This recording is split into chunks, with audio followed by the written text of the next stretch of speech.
खबर यह है कि कोलकाता में रामनवमी के जुलूस से लौट रही गाड़ियों पर पथराव का आरोप लगा है। तो ये कोलकाता की तस्वीरें सामने आई है, जहां पर रामनवमी के दौरान हंगामा हो गया। कुछ लोगों ने उपद्रव मनाया है। देश में देखिए रामनवमी का जो त्योहार है वो धूमधाम से मनाया गया। कई जगहों से अच्छी तस्वीरें भी सामने आई, लेकिन कुछ जगहों पर इस प्रकार की स्थितियां बनती हुई दिखी। ये तस्वीरें 6 अप्रैल कोलकाता पश्चिम बंगाल की तस्वीरें हैं, जहां पर पथराव किया गया, गाड़ी को क्षति पहुंचाई गई। रामनवमी जुलूस से लौट रही जो गाड़ियां हैं उस पर यहां हमला कर दिया गया। तो बीजेपी सांसद ने ये वीडियो शेयर किया है, आरोप लगा है, जबकि पुलिस का कहना है कि ना तो ऐसा कुछ हुआ था और ना ही जिस इलाके की बात कही जा रही है जुलूस निकालने की परमिशन दी गई थी। लेकिन ये वीडियो बीजेपी सांसद की ओर से पोस्ट किया गया, शेयर किया गया और ये कहा गया कि देखिए गाड़ियों को किस तरह से यहाँ पर नुकसान पहुंचाया गया है। जिस इलाके में मुस्लिम बहुल इलाका है जहाँ पर जुलूस निकाला गया था और वहाँ पर ये नुकसान पहुंचा है जुलूस से लौटती गाड़ियों को। लेकिन पुलिस इस बात से इनकार कर रही है, तमाम आरोपों से इनकार कर रही है।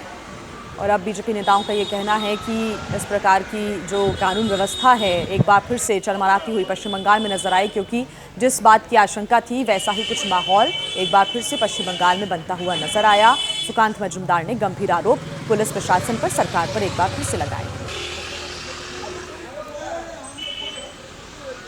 पश्चिम बंगाल में रामनवमी के त्योहार पर सबकी नजरें इस वजह से टिकी थी क्योंकि पिछले कुछ दिनों से इस त्योहार को लेकर जबरदस्त सियासी बवाल चल रहा था। कई हिस्से में तनाव भी था। हालांकि राहत की बात यह है कि शाम तक कहीं से भी उपद्रव या झगड़े की कोई खबर नहीं आई। अकेले कोलकाता में करीब 60 जगहों पर शोभा यात्रा निकाली गई। चप्पे चप्पे पर सुरक्षा बल तैनात थे। कोलकाता की जादवपुर यूनिवर्सिटी में प्रशासन की अनुमति न मिलने के बावजूद त्योहार मनाया गया। छात्रों ने कहा कि जब यूनिवर्सिटी में सारे त्योहार मनाए जाते हैं तो फिर रामनवमी क्यों न मनाई जाए। इससे पहले कलकत्ता हाईकोर्ट ने शोभा यात्रा निकालने के लिए सशर्त इजाजत दी थी। कोर्ट ने कहा था कि रैली में हथियारों और डीजे का इस्तेमाल न किया जाए। हालांकि फिर भी कई जगह डीजे का इस्तेमाल हुआ। कलकत्ता हाईकोर्ट ने यह भी कहा था कि जुलूस में शामिल होने वालों के पास आधार कार्ड और वोटर कार्ड होना जरूरी, फिर चाहे वो नेता ही क्यों न हो। तो पश्चिम बंगाल में अलग अलग जगहों पर शांति के साथ जुलूस निकाले गए, लेकिन एक वीडियो शेयर कर सुकांत मजूमदार ने यह आरोप लगाया कि देर शाम होते होते मुस्लिम बहुल इलाके में इस जुलूस पर हमला किया गया, गाड़ियों पर पथराव किया गया। हालांकि कोलकाता पुलिस जो है इन तमाम आरोपों से इनकार कर रही है। कहना है कि जुलूस की कोई इजाजत नहीं ली गई थी और ना ही इस तरह का जुलूस वहां पर निकाला गया था। कोलकाता में करीब 60 जगहों पर यह यात्रा निकली है। पार्क सर्कस इलाका जो बीजेपी सांसद की ओर से बताया गया है, एक मुस्लिम बहुल इलाका है और कहा गया कि इस इलाके में जुलूस निकालने पर गाड़ियों पर पथराव किया गया। तो रामनवमी के त्योहार के दौरान कई स्थानों पर जुलूस निकालने की इजाजत हाईकोर्ट की तरफ से दी गई थी। ये जानकारी मिल रही थी कि 2000 शोभा यात्राएं पश्चिम बंगाल में निकलेंगी। कई यात्राएं शांतिपूर्ण तरीके से निकली, लेकिन ये सुकांत मजूमदार की तरफ से गंभीर आरोप लगाए गए कि जब जुलूस से लौट रही गाड़ी पर हमला किया गया तो उसकी तस्वीरें, गाड़ी को क्षति पहुंचाई गई और पुलिस प्रशासन पर सवाल बीजेपी ने खड़े किए हैं एक बार फिर से। हालांकि पुलिस ने इन तमाम दावों को खारिज किया है और कहा है कि ऐसी स्थितियां नहीं बनी थी। साथ ही इजाजत भी जुलूस की नहीं ली गई थी, ये भी पुलिस ने दावा किया है।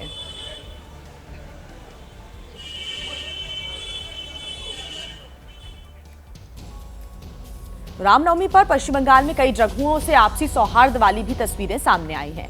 मालदा में विश्व हिंदू परिषद के जुलूस के दौरान मुस्लिम समुदाय के लोगों ने पानी की बोतल और मिठाइयां भी एक दूसरे को बांटी। जो हिंदू समाज के उनके भाई थे उनको पानी की बोतल्स और साथ ही मिठाइयां बांटते हुए मुस्लिम समुदाय के लोग नजर आए। रामनवमी पर जुलूस निकाल रहे हिंदू संगठन के लोग जय श्री राम के नारे लगा रहे थे और मुस्लिम समाज के लोग उन्हें भगवा पटका पहनाकर गले लगा रहे थे। जुलूस में शामिल लोगों को मुस्लिम महिला ने पहले मिठाई खिलाई, फिर गुलाब का फूल दिया। ये वीडियो मालदा के हरिश्चंद्रपुर से आया है। इसके अलावा भी कई और जगहों से इस तरह के वीडियो सामने आए हैं। एक वीडियो सिलीगुड़ी से भी आया, जहां शोभा यात्रा निकाल रहे लोगों पर मुस्लिम समुदाय की तरफ से फूल बरसाए गए। यहाँ भी मुस्लिम समाज के लोगों ने धूप में जुलूस निकाल रहे लोगों को पानी की बोतल्स दी। और अब आपको दिखाते हैं अयोध्या की तस्वीरें। रामनगरी अयोध्या में किस तरह से रामनवमी का त्योहार मनाया गया है वो आप देख सकते हैं। करीब यहाँ पर 2 लाख की संख्या में दीपक जलाए गए। सरयू घाट पर भव्य महाआरती की गई और दूर दूर से यहाँ पर पहुंचे थे श्रद्धालु रामनवमी पर इस खास मौके पर। तस्वीरें भी आप देख रहे हैं और ऐसा मौका पहली बार हुआ जब रामनगरी अयोध्या में रामनवमी के मौके पर इतनी बड़ी संख्या में दीप प्रज्वलित किए गए हों। साथ ही ड्रोन के माध्यम से सरयू नदी का जो जल है वो भी श्रद्धालुओं के ऊपर बौछार उसकी की गई। काफी बड़ी संख्या में श्रद्धालु रामनवमी के मौके पर अयोध्या पहुंचे, दर्शन किए और कल का जो नजारा था अयोध्या में बस देखते ही बन रहा था। ये सरयू घाट की भी तस्वीरें आप देख रहे हैं। रामनवमी के मौके पर पूरा सरयू घाट जगमगाता हुआ, रोशनी से नहाया हुआ नजर आया और बड़े हर्षोल्लास के साथ अयोध्या में तमाम श्रद्धालुओं ने रामनवमी का जो त्योहार है, राम जन्मोत्सव है, वो मनाया। तो प्रभु श्री राम की नगरी अयोध्या की छटा बस देखते ही बनी। ये भव्य और दिव्य दृश्य अयोध्या में रामनवमी पर दिवाली जैसी रौनक का है। अयोध्या के चौधरी चरण सिंह घाट पर राम भक्तों ने करीब 2 लाख दीपक जलाकर खुशी मनाई। सुरक्षा व्यवस्था की बात करें तो कल से ही कड़ी सुरक्षा व्यवस्था यहां पर देखने को मिल रही थी और इसी सुरक्षा व्यवस्था के बीच, प्रशासन की सतर्कता के बीच बड़ी धूमधाम के साथ श्रद्धालुओं ने अयोध्या में रामनवमी पर राम जन्मोत्सव मनाया।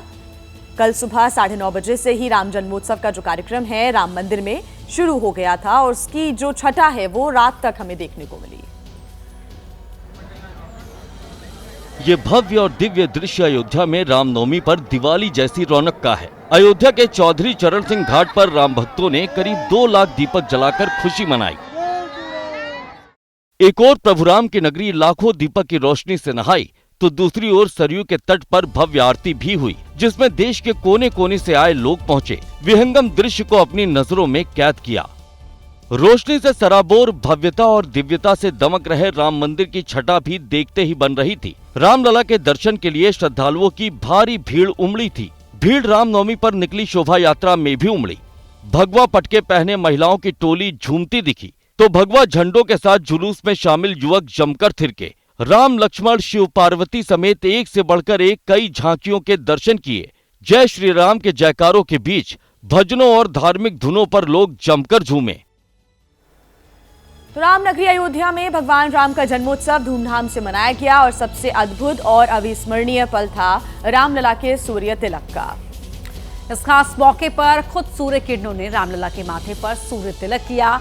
आस्था और विज्ञान का ये अद्भुत नजारा देखने के लिए बड़ी संख्या में श्रद्धालु अयोध्या पहुंचे। कल सुबह 9:30 बजे से ही इस कार्यक्रम की शुरुआत हो गई थी। ठीक 12 बजे रामलला का सूर्याभिषेक हुआ। करीब 4 मिनट तक सूर्य की किरणें रामलला की प्रतिमा के मस्तक पर तिलक करती रहीं। सूर्य की किरणें तीसरी मंजिल से होते हुए गर्भगृह तक पहुंच रही थी।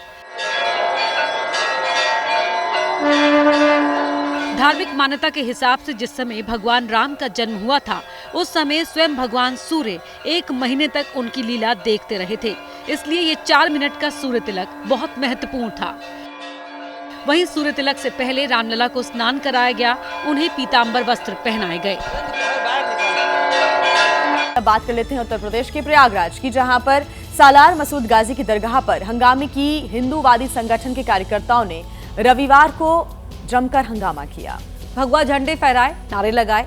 इस दौरान दरगाह परिसर में काफी देर तक अफरा तफरी का माहौल रहा। अब पुलिस हुड़दंगियों के खिलाफ कड़े एक्शन की तैयारी में है। इस दौरान कुछ हिंदूवादी संगठनों के कार्यकर्ता दीवारों के सहारे दरगाह की छत पर चढ़ गए और भगवा झंडा लहराने लगे। कुछ कार्यकर्ता दरगाह परिसर में हंगामा करने लगे और जय श्री राम के नारे लगाने लगे।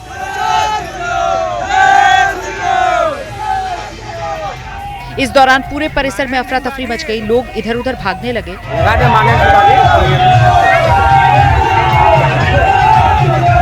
हंगामा करने वाले युवकों की अगुवाई करने वाला महेंद्र प्रताप सिंह खुद को संघ और बीजेपी का कार्यकर्ता बताता है। वो करनी सेना का प्रदेश अध्यक्ष रह चुका है।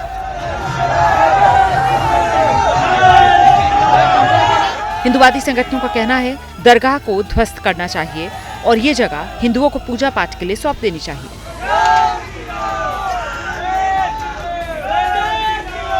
हालांकि जब तक पुलिस पहुंचती तब तक ये कार्यकर्ता जा चुके थे। पुलिस अब पूरे मामले की जांच पड़ताल कर रही है।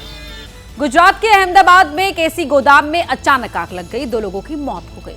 आपको बता दें कि गोदाम एक आवासीय सोसाइटी के अंदर चल रहा था, जिससे आसपास के घरों और गाड़ियों को काफी नुकसान पहुंचा है। आग इतनी जबरदस्त थी कि गोदाम में एक के बाद एक सिलेंडर फटने लगे। धमाकों की आवाज काफी दूर तक सुनाई दी। आग की भीषण लपटें बिल्डिंग को छूने लगी। चारों तरफ धुएं का गुबार भर गया।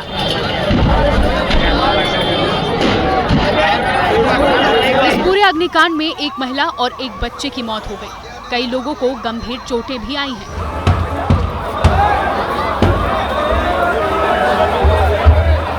घटनास्थल पर फायर ब्रिगेड की 4 गाड़ियां भेजी गईं। कड़ी मशक्कत के बाद आग पर काबू पाया जा सका।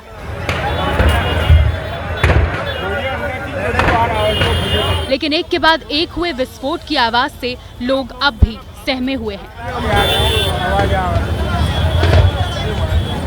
सवाल ये भी उठ रहे हैं कि आखिरकार आवासीय इमारत में कमर्शियल काम कैसे चल रहा था।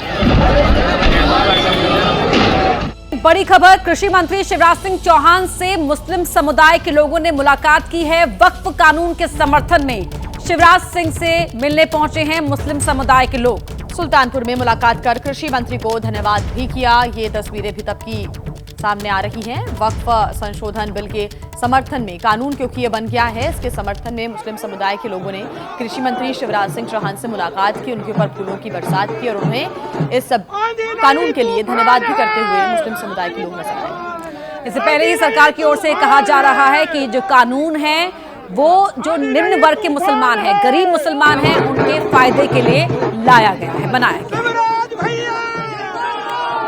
और एक और बड़ी खबर आपको बता दें, बिहार सरकार की मंत्री रेणु देवी के मोबाइल की चोरी हो गई है। मंदिर में पूजा के दौरान पर्स से पैसे भी किसी ने चुरा लिए। रविवार को शीतला मंदिर में पूजा करने गई थी मंत्री रेणु देवी। उनके निजी सहायक ने अब ये मामला दर्ज कराया है। पुलिस ने 2 युवकों को हिरासत में लिया है। पुलिस पूछताछ पूरे मामले की कर रही है और इस घटना का जो सीसीटीवी एक फुटेज है वो सामने आया है, जब रेणु देवी मंदिर परिसर में नजर आ रही हैं और अंदर जाती हुई दिख रही हैं। बताया जा रहा है कि इसी दौरान किसी ने उनके पर्स से मोबाइल और कुछ कैश चोरी कर लिया। तो अब इसी फुटेज के आधार पर पुलिस अपनी कार्रवाई को आगे बढ़ा रही है।